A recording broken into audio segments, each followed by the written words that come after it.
من أجل العودة لهذا اللقاء. ليفلينج والتمريرة في اليمين، خنوس داخل منطقة من جديد في المنتصف، تمريرة ممتازة من خنوس. ميتلشتات عرضية داخل منطقة الجزاء، لكن اشتيلا في اليسار وصلت إلى الخنوس. بلال في تمريرة للأمام، شوف المساحة الآن.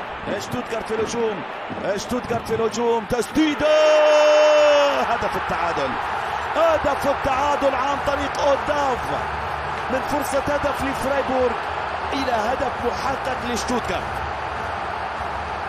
مش ممكن على سيناريو في هذا اللقاء يسجل أونداف هدف شتوتغارت في هذا الموسم، يصل إلى مرمى فرايبورغ ويسجل هدف التعادل في الدقيقة 70.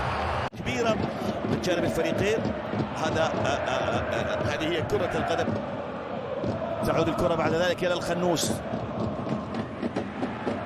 ثامبي ماكينجو، مقطوع الكرة وصلت إلى أونداف مرور ممتاز من الخنوس، يدخل منطقة الجزاء خطيرة، والثاني جول. لا لا لا لا لا لا لا لا لا، الثاني يضيع يا أونداف، فرصة الثاني بشكل غريب تضيع على فريق شتوتغارت. المباراة بهذه الفرص لن يحسمها أي فريق.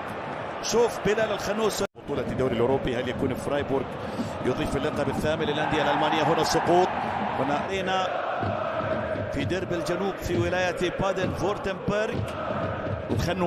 خنوس يدخل منطقة الجزاء، بلال الخنوس، لا زالت الفرصة لشتوتغارت،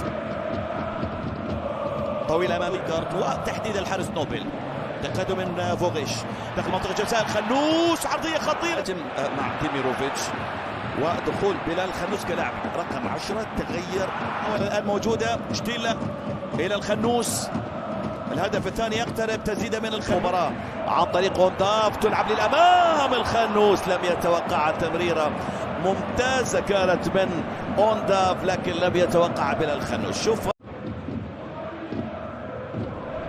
خنوس، كرة تصل الآن في وسط الملعب، تمريرة للأمام، فرصة، لكن حكم المباراة ماذا يقول؟ حكم المباراة هناك صافرة من جانب الحكم توبياس فيلتس، هناك صافرة من الحكم توبياس فيلتس. المدافع خنوس، جول، مش ممكن. شوف مولر عظيم الحارس عظيم الحارس فلوريان مولر، يمنع شتوتغارت من هدف ثاني محقق. شوف كرة الخنوس، الكرة وصلت في وسط ملعب المباراة، تغيير الاتجاه، الكرة وصلت إلى 1 ضد 1، انطلاقة موجودة، تمريرة للأمام، فوغيل خنوس، تحضير إلى كرازور، مقطوع الكرة من هولي. أونداف بوعناني، عرضية من بوعناني، الله،